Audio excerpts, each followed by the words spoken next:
అందరికీ నమస్కారం అండి. ఒక ముఖ్యమైన విషయం మీతో మాట్లాడాలని ఈరోజు మీ ముందుకు రావడం జరిగింది.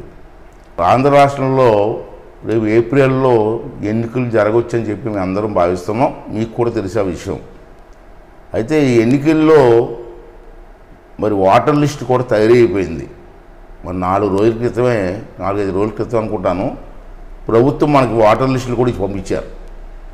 ఆ వాటర్ లిస్టులు అన్నీ కూడా మన దగ్గర ఉన్నాయి, మీ దగ్గర మా దగ్గర కూడా ఉన్నాయి.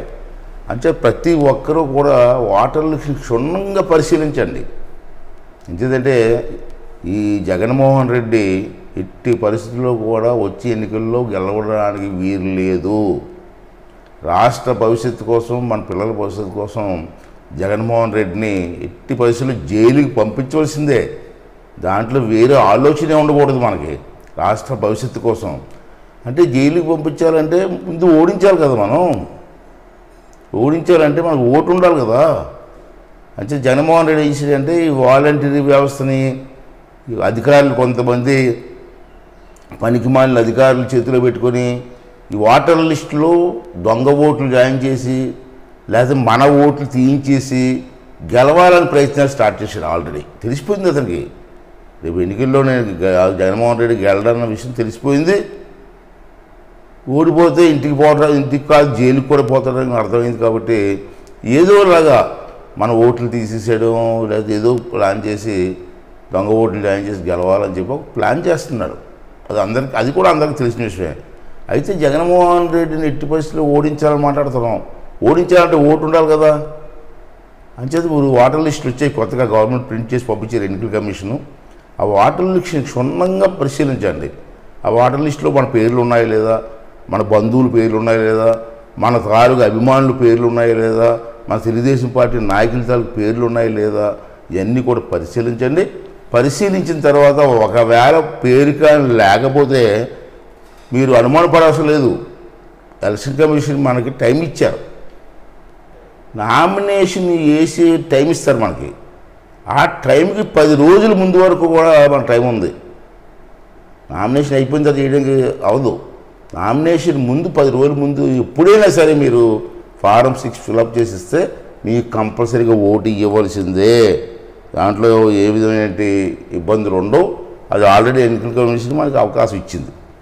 రెండవది ఏంటంటే ఏవైనా ఓటర్ లిస్టులో లోపాలు ఉన్నా, లేకపోతే చనిపోయిన ఓట్లు ఉన్నా, లేదా డబుల్ ఎంట్రీలు ఉన్నా, గ్రామానికి సంబంధం లేని వాళ్ళ ఓట్లు ఉన్నా మీరు ఆన్లైన్లో ఫారం 7 ద్వారా అప్లై చేస్తే అవన్నీ కూడా తొలగిస్తారు.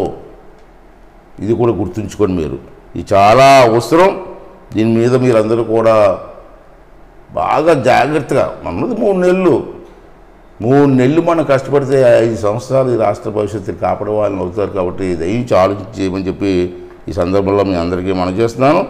అలాగే ఎవరైనా అధికారులు, మన ప్రాంతంలో ఉన్న అధికారులు కొంచెం ఓవర్ యాక్షన్ చేసినా, తప్పుడు పనులు చేసినా మీరు వెంటనే మన కలెక్టర్ గారికి, అనకాపల్లి కలెక్టర్ గారికి, తర్వాత ఆర్డీఓ గారికి, తర్వాత ఎన్నికల కమిషన్కి కూడా కాగితం పెడితే వాళ్ళ మీద యాక్షన్ తీసుకుంటారు.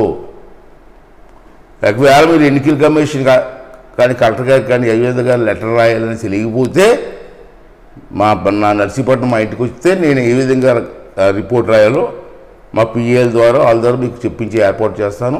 దీన్ని మాత్రం ఎట్టి పరిస్థితుల్లో అశ్రద్ధ చెయ్యొద్దని చెప్పి ఈ సందర్భంలో అందరికీ మనం చేస్తానండి. మరొక ముఖ్యమైన విషయం ఏంటంటే ఇప్పుడు వాలంటీర్ వ్యవస్థ ఉంది.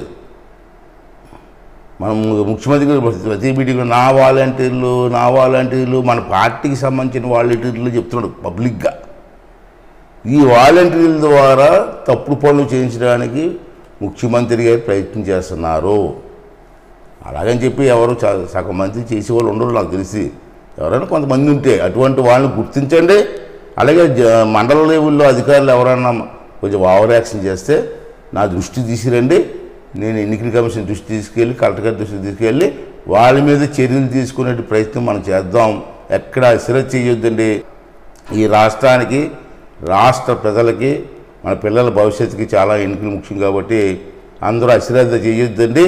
దయించి దీని మీద దృష్టి పెట్టమని చెప్పి ప్రతి ఒక్కరిని మనస్ఫూర్తిగా కోరుకుంటూ